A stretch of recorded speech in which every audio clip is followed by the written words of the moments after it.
श्री स्वामी समर्थ. जय जय स्वामी समर्थ. तर तुमच्या आपल्या चॅनलमध्ये खूप खूप स्वागत आहे.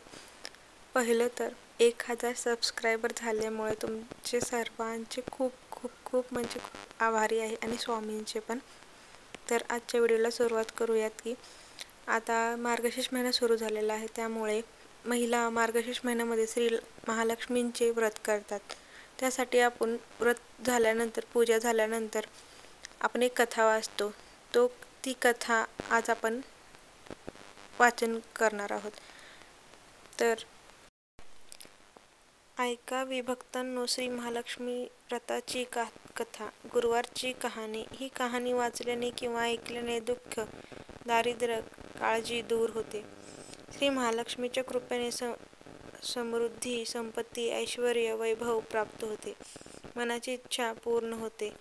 श्री महालक्ष्मीची नावे रूपे अनेक आहेत. सर्व भूतांच्या ठिकाणी ही छाया, शक्ती, तृष्णा, शांती, जाती, लज्जा, शांती, श्रद्धा, कांती, वृत्ती, स्मृती, दया, दृष्टी, माता व लक्ष्मी अशा रूपांनी राहते.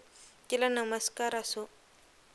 कैलासवास पार्वती, क्षीरसमुद्रांचे सिंधुकन्या, स्वर्गात महालक्ष्मी, भूलोकी लक्ष्मी, ब्रह्मलोकी सावित्री, गोलोकी राधिका, वृंदावनी रामेश्वरी, चंद्रवनी चंद्रा, चंपकनी गिरिजा, पद्मावनी पद्मा, मालतीवनी मालती, चंदवनी कुंदंती,